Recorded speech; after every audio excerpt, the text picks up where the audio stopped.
Hi, I'm Amy Sample Ward. I'm the CEO at N10. We're a nonprofit organization based in the US working to ensure that all nonprofits and NGOs can use technology strategically and in racially equitable ways to meet community needs and fulfill their missions. N10 and our entire community has been impacted by COVID-19 as organizations had to shift to remote work literally overnight without any planning. Most nonprofits in 2020, of course, use technology in some form to deliver on their mission, but many, especially international nonprofits, work in low-connected areas and rely on the office to share power, computers, scanners, printers, applications, and connectivity. Working from home creates demand for far more equipment at a time when resources are really at their lowest, creating an instant digital divide that hampers mission delivery. Today, in the middle of this global pandemic, this digital divide is clearer than ever. Nonprofits that are able to continue working right now are doing so by leveraging personal resources rather than organizational ones. And staff at countless nonprofits are working with personal devices and personal internet access, all without support for tools, implementation, security, and even digital literacy. Compounding the challenge, almost 33 million Americans and 3.7 billion people worldwide lack reliable internet access, making service delivery during a pandemic nearly impossible without health risks. There's also a pressing lack of digital infrastructure that's preventing millions globally from accessing vital services funded and delivered by civil society. This digital inequity is especially prevalent in communities with the greatest need for services, exacerbating inequities even further. As a whole, our communities and the organizations that serve them, both in crisis and year-round, need technology capacity building investment. Today, I joined my partners at the Technology Association of Grantmakers and at NetHope and have 3 asks for you.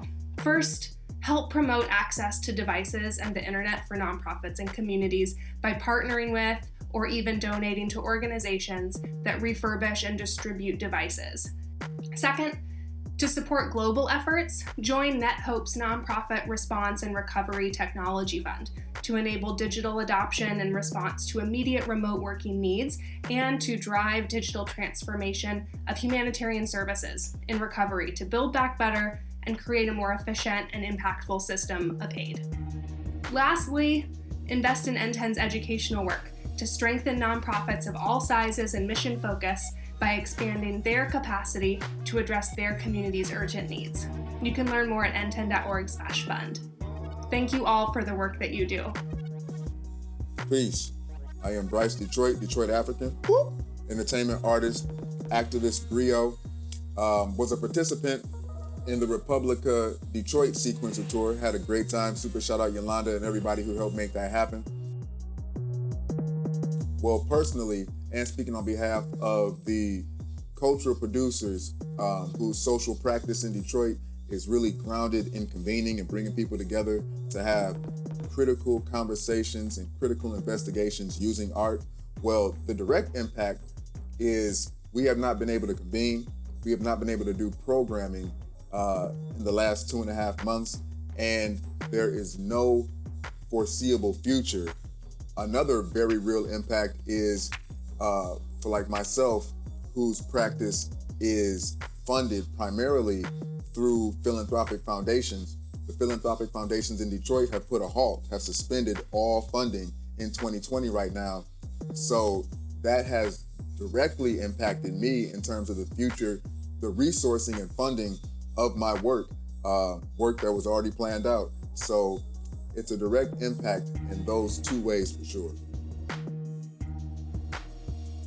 Well, referencing a city like Detroit, there is no real infrastructure in place to support artists, and how that impacts us right now is there is no institution that is supporting in a very basic way artists, the actual cultural producers. So what really needs to happen is direct funding for artists to continue their practice and to continue to be able to bring this imagination and critical conversations to humanity to help us process in this moment. Now is an auspicious time to be asking some really new questions. As an artist, me asking new questions, me emoting out loud, that gives humanity an opportunity to process things differently, see themselves differently, and have new conversations that can inspire new ideas about what their immediate and long-term future may look like. Der größte Kampf im Moment für uns Diplomaten, Angehörige des Auswärtigen Amtes, war die größte Rückholaktion, die die Bundesrepublik jemals gemacht hat. Die zweite große Herausforderung für uns, und jetzt rede ich von einer Kulturabteilung, einer Kommunikationsabteilung, ist, wie erhalten wir internationale, kulturelle, enge Partnerschaft in Zeiten physischer Distanz? Und wie schaffen wir es, eine Öffentlichkeit, die im Moment in Deutschland so gut funktioniert, in der ganz viele Wissenschaftlerinnen und Wissenschaftler sprechen, in der ganz viele Bürgerinnen und Bürger sich zu Wort melden, in der eine große Solidarität da ist. Wie schaffen wir es, das ganze Gute, was im Moment entsteht, auch für Europa fruchtbar zu machen? Ich bin heute bei der Republica und dass die Republica als größte Digitalkonferenz digital geht, wenn das kein kreativer Output ist, dann weiß ich auch nicht. Für die Kultur, das, was mich persönlich am meisten beeindruckt hat, das ist Igor Levit, der sein Wohnzimmer aufgemacht hat, der jeden Abend ein Konzert spielt für alle, die daran teilnehmen wollen.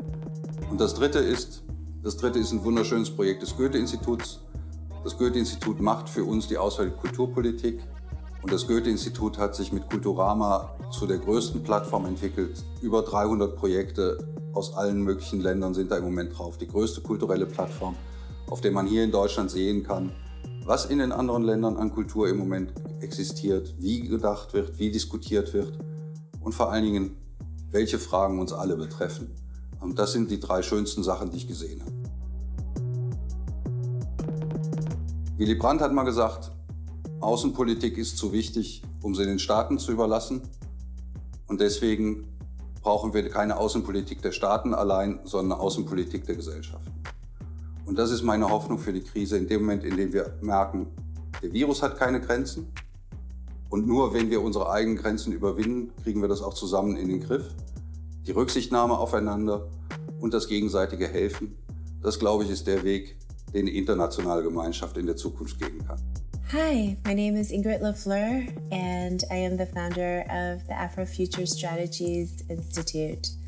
I am speaking from Johannesburg, South Africa, where I've been on lockdown for over a month.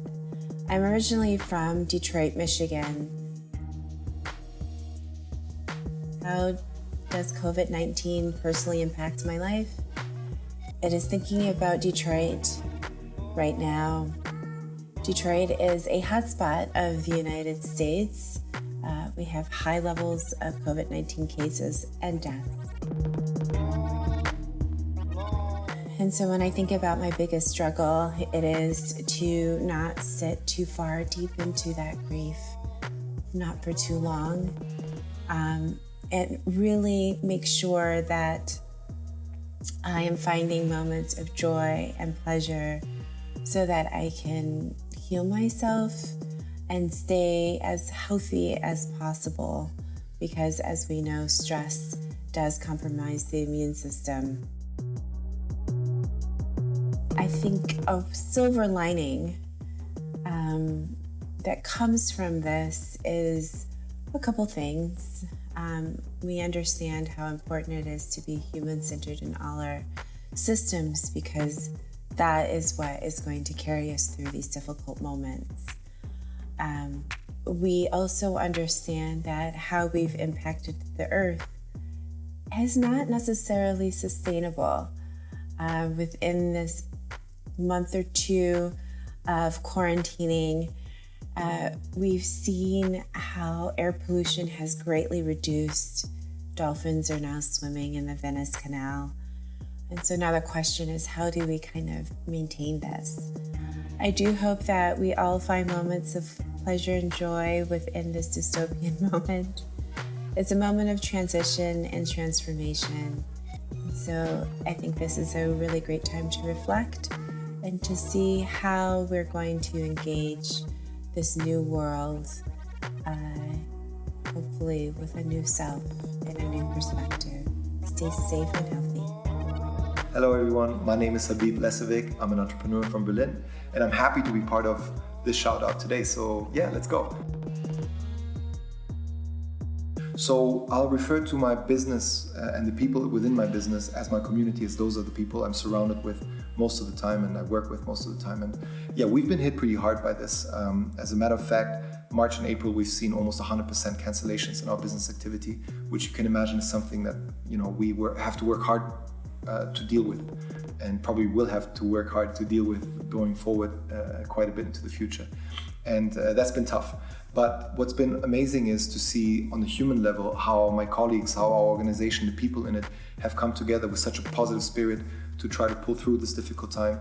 On a personal level, the situation has given me some time to spend with my loved ones, of whom none has been affected by this virus in a substantial manner, which is, thank God, quite good, quite a blessing. So that's been quite positive for me in that sense, to have some time with my nearest and dearest. I just realized this pandemic shows us once again, just as climate change shows us once again, has been showing us for a while, that our national solutions are no good for these global problems, planetarian problems even. And I think, you know, the first takeaway for me here is we need to really start a discourse and an exploration of maybe embracing a planetary identity as humanity. And when I say planetary identity, I'm not talking about some kind of globalization 2.0 that's economy driven and that's exploitation driven and profit driven. I'm talking about an identity that embraces and respects the fact that we are on a planet, you know, circling around the sun, born in diversity, in phenomenal diversity, not just amongst us humans, but amongst biodiversity as such. Well, our planet gets to get a breather, and we all are asked to reflect, or at least we have a chance to reflect on how we lead our lives and you know, how we want to lead our lives moving forward and how we want to organize ourselves moving forward. So to me, this is, you know, the silver lining of a otherwise difficult situation. I'm joining you today from Detroit, where our community continues to focus on social distancing efforts. I'm Jessica Robinson, co-founder of the Michigan Mobility Institute and Detroit Mobility Lab, and co-founder and partner of Assembly Ventures. Our community has been hit hard by coronavirus, and sadly, the impact has magnified the city's racial and socioeconomic disparities. African Americans make up around 14% of the state's population, but now account for over 40% of coronavirus deaths. We also know that these same community members are impacted across North America when it comes to who's traveling every day. There's survey data out which shows that riders who identify as African American, Hispanic, or Native American are disproportionately still active in transit trips. And we also know that women have grown to about 60% of bus and transit riders. And this is really important because it's our healthcare workers, our doctors, our nurses, our food service folks who are on the front lines right now. I'm an optimist at heart, and my work focuses on how we might harness new technology that enables movement for better outcomes. So yes, and at the Detroit Mobility Lab, we had just set up a brand new community space before lockdown orders were put in place. And it seemed like that meant all of our planned efforts to bring new programming to the local ecosystem had to be put on hold. But then, like so many of us, we realized that with some basic digital tools, we could actually create and connect to an even larger community. So we started a digital panel series and recently featured our first discussion, which included an entrepreneur who went to school right here in Michigan, but is now running a trucking technology company in Lagos, Nigeria, a company that powers Boakunig right there in Berlin, and a local Detroit bike share nonprofit. And at Assembly Ventures, we've used this time to go deep researching different problems at the intersection of health and mobility. And we've published case studies looking at things like local goods and asset exchanges, how to make food delivery more accessible, and the role of predictive data to understand movement patterns. In February, I was asked by the Henry Ford Museum to join as their entrepreneur in residence focused on mobility, power, and energy. And the museum has an incredible collection that traces American innovation. And it's a little bit like being a kid in a candy store with access to all of those artifacts. My residency focuses on helping them better use their collection to connect to the local entrepreneurship community. And we're focused on using their digital collection now to put together a new training series for young people in Detroit to inspire them about career opportunities in engineering and the broader mobility field. My name is Tiff Massey and I'm from Detroit, Michigan. And I previously participated in Republica Detroit Sequencer Tour. And I'm here to just shine some light on what's going on in Detroit. Detroit is being hit super hard at the moment with COVID-19, and half of it is like lack of resources. So, I mean, there's barely grocery stores.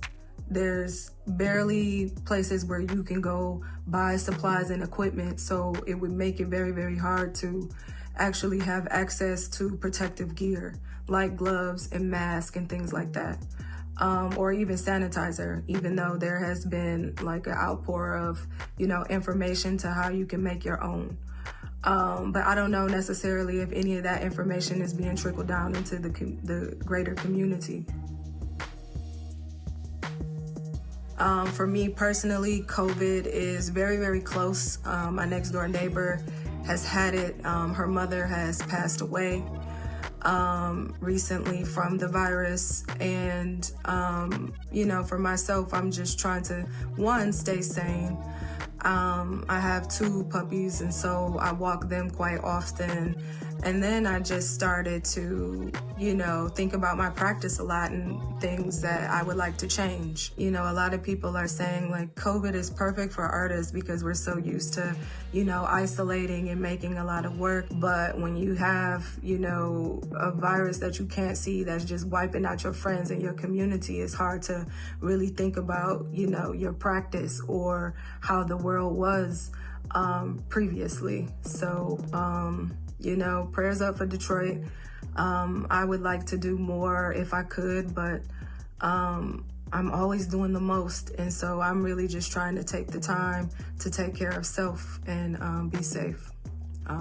Peace from Detroit. Hello, my name is Will Senyo, and I lead a company here in Accra, Ghana called Impact Hub Accra. The Impact Hub here in Ghana has been focused on supporting 3 core communities of people: creatives, tech entrepreneurs, and social impact entrepreneurs, and try to build a nexus for them to collaborate. And part of how we've done that, or how we are pursuing this vision, is we are building a 20,000 square meter campus in the heart of the city of Accra, working with the city of Accra, the government of the city of Accra, to create the city's innovation district. Obviously, that whole work is not the same when people cannot interact, because the true spirit of what we do requires human interaction. So obviously, a lot of the work has had to slow down, but we are optimistic that things might turn around. It also gives us a new opportunity to reshape how we think about this thing, and we will be doing the hard work of working with our community to bounce back. For us, in this time of hibernation, we took the time to reimagine our position and our contribution to this society. And we realized that one of the things we can use our convening power for is to help uplift our city in the middle of what can look like a very hopeless situation. So we are working on a project right now in the early stages that will bring together 20 emerging artists selected across the city to imagine what our city will look like after the crisis. So co-create the future essentially, and just give people hope that we shall return to a certain level of normal. The second piece of work we are doing is we are in the middle of drafting a project that will focus on building new ways of food distribution, working with the city to make it more efficient and safe in a post-COVID-19 situation. In my adult life, I've never seen the world pause for this long, ever. And I'm sure most people haven't. So I think there has to be some net positive outcome from all of this. A whole billions of people around the world have had to press pause, get out of the rat race, and rethink their lives. And I think there has to be some positive outcomes from this. Most people will realize that some of what they are pursuing is not in their best interest. And I think the collective consciousness that all of us humans will gain just by pausing for a bit must be something valuable. And I'm excited about what the outcome might be for this generation. And let's see if this leads to some changes on multiple fronts. I'm excited. Hi, my name is Dr. Pinar Yoldas, and I'm hailing from San Diego, California, where I teach at UC San Diego in the Visual Arts Department. I'm part of the academic community and the arts community. Of course, all the art events got canceled, and we started seeing a shift from actual physical openings to digital events and performances. On the curatorial and institutional front, I believe people, mostly curators, realize that there's this thing called digital arts and media arts, so there's a lot more demand for digital formats. Finally, digital art, I hope, is regarded as art with a capital A. In the educational domain, though, in the educational front, the campus is shut down, obviously, so all the classes are happening online, which we call remote teaching. The biggest impact of this is on design studio classes, where students would typically have access to materials and fabrication tools. So the physicality of that and the interactions that's required to sustain that is gone. Therefore, not only we move to digital communication tools, but also most of our production and design thinking is happening in the digital realm. I'm working on a large-scale architectural installation for the Venice Architecture Biennial 2020. It's an installation titled Hollow Ocean, and it focuses on extraction of oil and precious metals, of marine life under the name of overfishing, ghost nets. It looks at the addition of toxicity, like plastics in the ocean. It looks at the addition of noise. It's basically a quick glimpse in the future of our oceans. Tourisms of wildlife, like aquatic parks where cetaceans are kept, for instance, have to go. With COVID-19, I just kept seeing news about how abandoned wildlife was suffering. I know some like display animals dying because there aren't enough caretakers, zoos shutting down, etc. Of course, there is an educational and scientific component to these organizations, but wildlife is what we need to protect ASAP. Any killing of wildlife, hunting, poaching, trading animal parts has to go, because we are, as a planet, losing our wildlife very fast. Shout out, much love from Detroit. This is Sacramento Knoxx. So at the moment, because everything's been canceled, like my performances, my workshops, my artist visits, just everything, how everything was moving, kind of halted. And it was a moment to really look to see what would be useful at the moment, you know, like there's food options or safety. And to look in the terms of culture and music, I said, all right, I think I'm just gonna play music every Monday. And if time allows it, and the vibe, we'll have some conversations with the music too. So every Monday I've been having this music forum exchange thing happening called Monday Night Raw, and there's been 6 editions so far. Today with the 6th edition, and each one has a different form of music I do and create and produce.